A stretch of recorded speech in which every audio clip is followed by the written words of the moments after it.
අවුරුදු 37කට පස්සේ නැවතත් නොම්බර 10 චිත්‍රපටය ඩිජිටල් කරලා කුළු තිරයෙන් CCC ස්කෝප් සිනමා ශාලාවේ බලන්න ලැබිච්ච එක ගැන එකත් ගොඩක් සතුටුයි. ඒකත් එක්කම මතක් කරනකොට ගොඩක් දුකයි. මොකද විජය කුමාරතුංගයන් ඇතුළු මේ චිත්‍රපටයට සම්බන්ධ වෙලා හිටපු ගොඩක් අය අද මේ ගිහිල්ලා. ඒක ගැන ගොඩක් ඇත්තටම බලනකොට ගොඩක් දුක හිතුණා මට ඒකෙදි.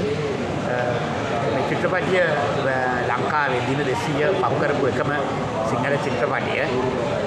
ආරම්භක සිනමා ශාලාවල් සියල්ලෙකම දින 150ක් ප්‍රදර්ශනය වුණා. ආරම්භක සිනමා ශාලාවල් 5ක දින 200යි කඩේම පැන්නා. නැෂනල් මහරගම සිනමා ශාලාවේ දින 217ක් ප්‍රදර්ශනය වුණා. ඒ වගේම මේක මේ ෆ්ලෝ ඩවුන් එකේ අවුරුදු එකමාර දෙකක් විතර ගිය චිත්‍රපටයක්. අනිත් ඒ කාලේ වකවානුවේ හැදෙන ගොඩක් කොපි ෆිල්ම්ස්. මේක චිත්‍රපටි කොපි නෙමෙයි, මේක මගේම ස්වතන්ත්‍ර නිර්මාණයක්. කතාව දෙබස් තිර රචනය සහ නිෂ්පාදනය මගේ. අනිත් විජය කුමාරතුංගයන් මේ තිබුණු දෙබස් වලට ගොඩක් කැමති වුණා. මොකද ඔහුගේ මාතෘකාවේ දේශපාලන ජීවිතයට පවා ඒක පිටුවහලක් වුණා කියලා.